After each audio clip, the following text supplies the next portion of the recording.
सरगोधा की मवेशी मंडी में ठेकेदार जानवरों के लाने और ले जाने पर मनमानी रकम वसूल कर रहे हैं। बड़े जानवर के 5,000 तक वसूली से व्यापारी और खरीदार दोनों ही परेशान हैं।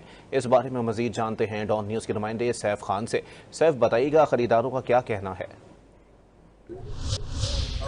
जी बिल्कुल, इस वक्त मैं सरगोधा के मवेशी मंडी में मौजूद हूँ कि जहाँ पर हर मुसलमान सुन्नत इब्राहिमी का फरीज़ा अदा करने के लिए यहाँ पर जानवर ख़रीदने के लिए आ रहे हैं।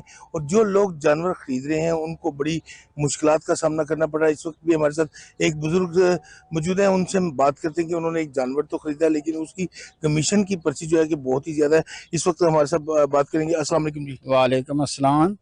सर, ये मैंने एक जानवर खरीदा है 1,70,000 में। तो इनके साथ पर्ची की बात हुई, इन्होंने कहा जी 1,500 की पर्ची होती है। जब वो पर्ची वाले को बुलाया तो वो कह रहा है जी 3,500 रुपए की पर्ची, और उसने 3,500 लिया। ये देखें, ये पर्ची मेरे पास है। 1500 उससे भी लिया। हाँ जी, 1,500 जिसने बेचा है उससे भी लिया है, यानी कि 5,000 रुपया एक जानवर पर एक ये ले रहे हैं। ये जुल्म और ज्यादती है।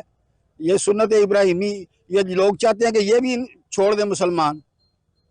ये तो यहूद नसारा से भी आगे चले गए हैं। जी देखा कि इनकी बात सुनी इन बुजुर्गों की। इनका कहना था कि एक तो जानवर की जो कीमतें हैं आसमान से बातें कर रही हैं, लेकिन जो अगर बंदा औखे सौखे होके जानवर ले भी लेता है कुर्बानी के लिए, उसके ऊपर जो है कि 5,000 रुपये यहाँ पर टैक्स अदा करना पड़ता है। यहाँ पे पर्ची जो भत्ते के नाम से ली जा रही है, और इन्होंने अरबाब इख्तियार से मुतालबा किया कि इस पर्ची को फौरी तौर पर ख़त्म किया जाए।